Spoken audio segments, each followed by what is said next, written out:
Hello, everyone. Welcome. I am very excited to welcome Robert Jacobson, and we're here today. We know it's a difficult time in people's lives, and we wanted to bring you some hope.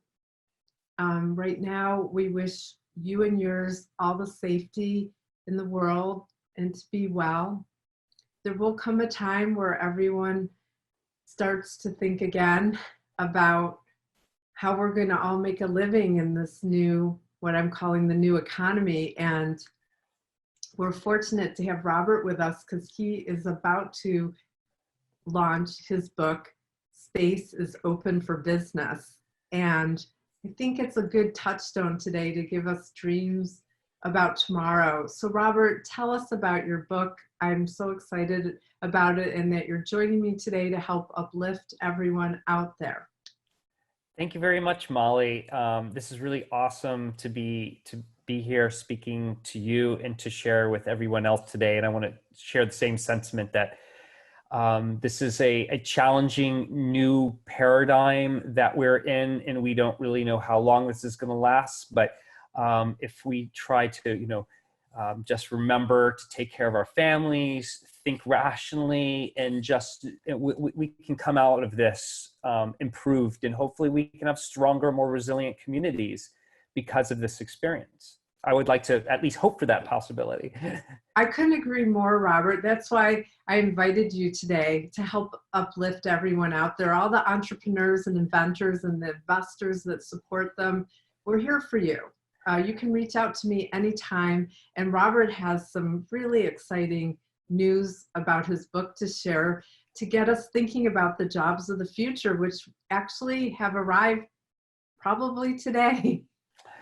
Exactly. So this journey with the book started, I guess it probably actually started when I first got interested in the commercial space industry, which was back in June 21st, 2004. I was a firsthand witness to the first flight of Spaceship One. And the significance of Spaceship One is that it was the first privately funded manned vehicle to space. Now, it wasn't a very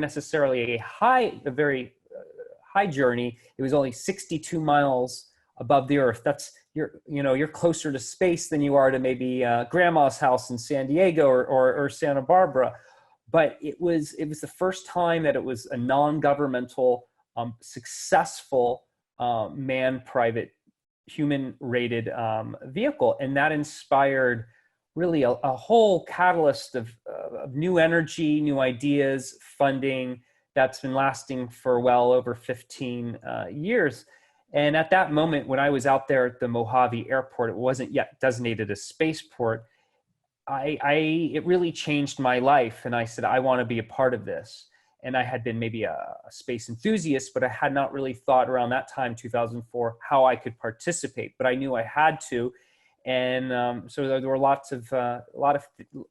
was a catalyst for a lot of other activity in my life. So fast forward to spring 2016, I decided to write a book about some of these experiences and share with others, including gathering over 100 experts from in and around the sector, from how people like you or me could potentially participate in the sector. Because the big news is that you no longer need to be a billionaire, even a millionaire, to participate in the space sector.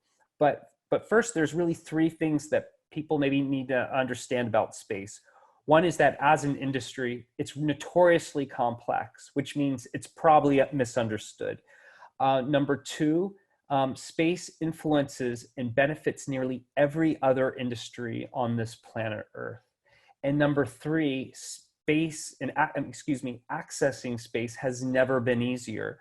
So within the book, I share, some context, how it's touching and positively affecting the world and influencing the state of things, and ways that regular people can start getting involved in a variety of ways in this potentially transformative industry that could last could be the longest business plan in human civilization. So just saying the century might be kind of limiting. That's good news about right now, because a lot of business models are shifting overnight. And it's wonderful to know there's this multi-trillion-dollar new industry revving up, and that you have written a book on how we can take advantage of that. And I thank you for sharing that. How can people get your book when it's available? Well, there's going to be multiple versions. We're working on the audio version right now. The print version is almost done. So there'll be, the print, the digital, audio, and it'll be through some of the typical digital channels. We don't have to name them all, but an easy way to kind of sign up and start getting bonus material that wasn't released in the book and all sorts of extra free content, and to be informed on the official release is at spacesopenforbusiness.com. And that's just spacesopenforbusiness.com. And that'll have, you can sign up there, and we have lots of free material. Excellent. Well, I wanted to mention two other things. Announcements are going out for the AI Showbiz Summit 4.0. We're doing it. It's still happening, but on digital, online, via Zoom. And Robert is going to have a panel as one of our featured speakers. And I wanted to tell people how Robert and I intersect. It has to do with what I am wearing. I'm going to come very close to the camera. This is my time capsule, and you can't see it too clearly here. But it is Leonardo da Vinci on here at 300,000 DPI. It's all part of the ARC Mission Foundation, which Robert and I are part of. And we're backing up all of humanity's most important knowledge for safekeeping, and we're putting it in outer space as well as other places because future generations need to know about all of this. And all the speakers, their words are going to be going onto the next time capsule. So Robert and I are here on Earth, but we're also thinking about space in the future. And I guess our final remarks are, hang in there, everybody. Robert, do you have any final words of uplifting words to share with people out there at this time? I do.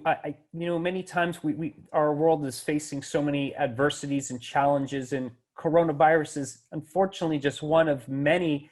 And even when we solve coronavirus, we still have many others that are still in the background and dealing with. And many times I've noticed in my own reflections and meditations, it's normal that we think about things in terms of a limiting way or scarcity.